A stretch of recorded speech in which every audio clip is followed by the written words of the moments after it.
Hello दोस्तों, मैं हूं शिव कुमार। स्वागत करता हूं आपका अपने इस चैनल पर। मैं आपको पढ़ाने वाला हूं ट्वेल्थ क्लास की फिजिक्स में चैप्टर नंबर 1 से। चैप्टर नंबर 1 है आपका ए- वैद्युत आवेश एवं वैद्युत क्षेत्र, electric charge and electric field. आपका चैप्टर नंबर फर्स्ट है।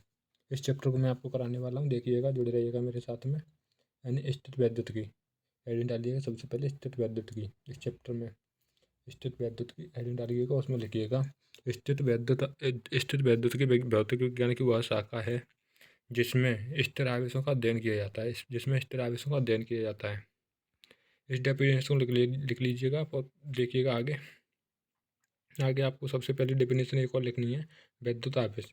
वैद्युत आवेश क्या होता है? वैद्युत यानी इलेक्ट्रिक चार्ज, जिसके बारे में जिससे चैप्टर का नाम स्टार्ट है, वैद्युत आवेश। डालिएगा हेडिंग और लिखिएगा, वैद्युत आवेश द्रव का वह भौतिक गुण है।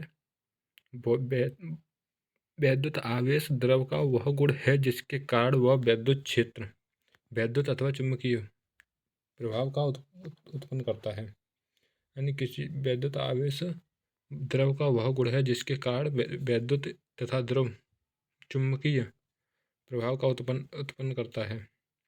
आवेश दो प्रकार के होते हैं, तो आपको पता भी होगा, धनावेश और ऋणावेश। धनावेश आपका इलेक्ट्रॉन की कमी को धनावेश से तो व्यक्त करता है, और इलेक्ट्रॉन की अधिकता को ऋणावेश। ठीक, ये भी आपको पता होगा। इसके बाद नेक्स्ट देखिएगा आपका आवेश का क्वांटीकरण। आवेश का क्वांटीकरण किसी आवेशित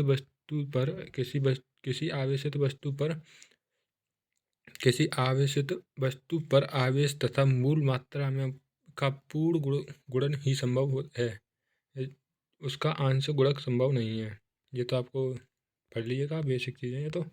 देखिएगा यहाँ से आगे देखते हैं, घर्षण वैद्युत। घर्षण वैद्युत होता क्या है? यानी घर्षण के द्वारा उत्पन्न आवेश को, घर्षण के द्वारा उत्पन्न वैद्युत को घर्षण वैद्युत कहते हैं। यानी कि रगड़ने से जो वैद्युत उत्पन्न होता है उससे घर्षण वैद्युत कहते हैं। नेक्स्ट देखिएगा आपका एक और डेफिनेशन देखिए, कार्यफलन।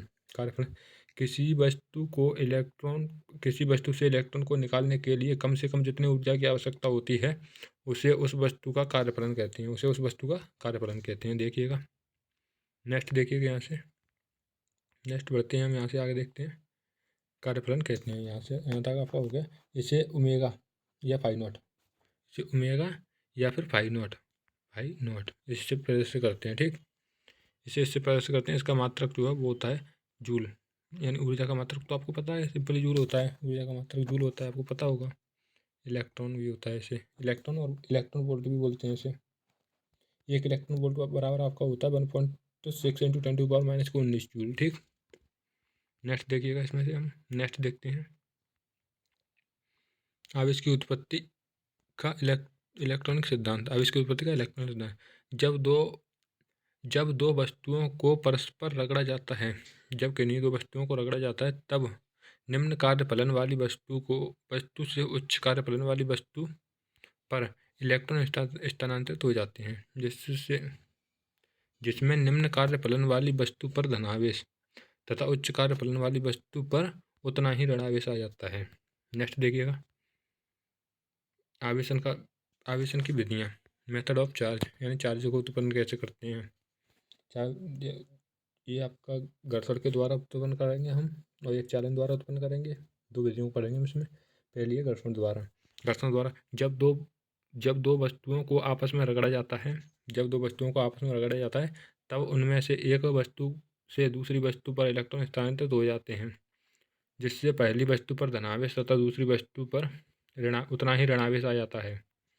जब वस्तुओं को रगड़ेंगे हम, जैसे कोई दो वस्तुएं हैं, दोनों को रगड़ेंगे हम, तो इसका कार्यफलन ज़्यादा है, इसका कार्यफलन कम है। ठीक, तो इस पर धनावेश आएगा, इस पर ऋणावेश आएगा। ठीक, नेक्स्ट देखिएगा, चालन विधि द्वारा जब एक आवेशित चालक दूसरे निरावेशित चालक को स्पर्श करता है, यानी ये आपका आवेशित चालक हुआ, ये आपका निरावेशित चालक हुआ, ये दोनों में स्पर्श करेंगे, तो जो जो मतलब आवेशित चार्ज है उस पर तो धनावेश आएगा, जो निरावेशित है उस पर नेगेटिव चार्ज आएगा। ठीक है, नेक्स्ट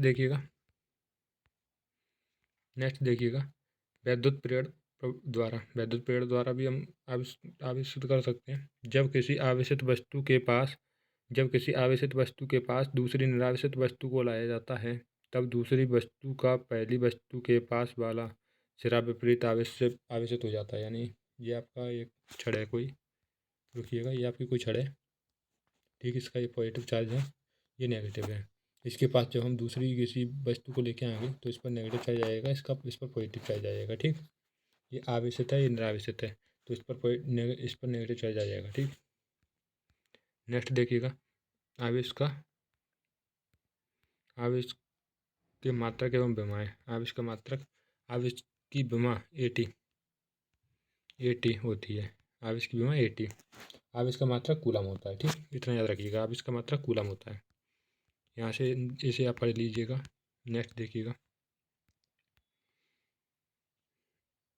अन्य मात्रक है आवेश के। फिर एक आपका सबसे छोटा मात्रक है आवेश का फ्रैंकलिन। एक फ्रैंकलिन बराबर होता है 1.32 नैनो कूलम, ठीक। और एक फैराडे बराबर होता है, ये आपका इतने कूलम होता है, ठीक है, दोनों। नेक्स्ट देखिएगा आप, यहाँ से नोट पॉइंट है आपका, वैज्ञानिक मरे गेले-मन और उनके साथियों के अनुसार इलेक्ट्रॉन, प्रोटॉन और न्यूट्रॉन तीनों कण एक अतिसूक्ष्म कण से मिलकर बने होते हैं, जिन्हें क्वार्क कहते हैं। ये दो प्रकार के होते हैं, क्वार्क जो है दो प्रकार के होते हैं। नेक्स्ट, जैसे कि मतलब इन्होंने कहा था, इलेक्ट्रॉन, प्रोटॉन और न्यूट्रॉन जो छोटे छोटे छोटे सूक्ष्म कणों से मिलकर बने होते हैं, उन कणों को ही हम क्वार्क कहते हैं, ठीक। क्वार्क दो प्रकार के होते हैं, देखिएगा, अप क्वार्क और डाउन क्वार्क।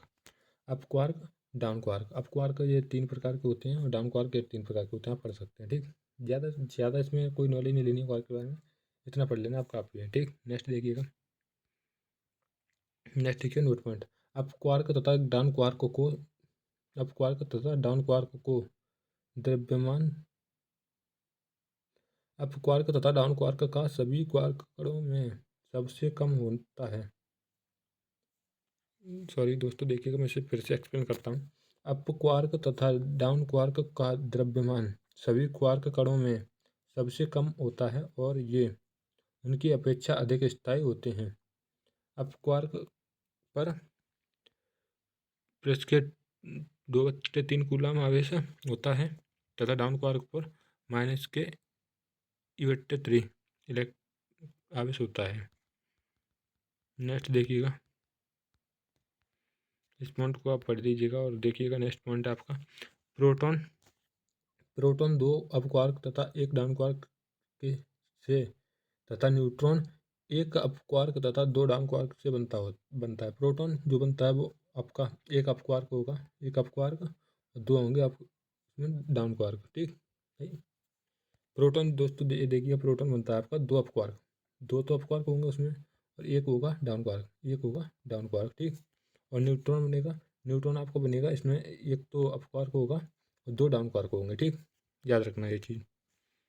यहाँ से देखिएगा इसे आप, आवेश चालक के आधार पर वस्तुओं के प्रकार। आवेश चालक के आधार पर वस्तुओं के प्रकार। चालक, ऐसी वस्तुएं जो आवेश को प्रवाहित होने देती हैं, ऐसी वस्तुएं जो आवेश को प्रवाहित होने देती हैं चालक वस्तुएं कहलाती हैं। जिन मतलब ऐसी वस्तुएं जिनमें से होकर धारा प्रवाहित होती है, चालक कहलाती हैं, ठीक। जिनमें मतलब आवेश आसानी से प्रवाहित हो जाए, चालक वस्तुएं कहलाती हैं, ठीक। कुचालक वस्तुएं, ऐसी वस्तुएं जिनमें से आवेश प्रवाहित ना हो कुचालक वस्तुएं कहलाती हैं, ठीक। नेक्स्ट देखिएगा, अर्धचालक। अर्धचालक क्या होता है? ये ऐसी वस्तुएं जिनमें से, अर्धचालक क्या होता है दोस्तों, देखिएगा, ये अर्धचालक आपका होता है ऐसी वस्तुएं जिनमें से आवेश बहुत कम मात्रा में प्रवाहित हो, अर्धचालक वस्तुएं कहलाती हैं, अर्धचालक कहलाती हैं, जैसे एयर, ठीक। और यहाँ पे चालक में जैसे धातु में मेटल, ऑल मेटल यानी लोहा, टीन, सिल्वर, इनमें आवेश बहुत आसानी से प्रवाहित हो जाता है। और जो कुचालक वस्तुएं हैं इनमें तो आवेश प्रवाहित नहीं होगा, जैसे कि सूखी लकड़ी ले लीजिएगा आप, प्लास्टिक ले लीजिएगा, इनमें आवेश प्रवाहित नहीं होता है, ठीक।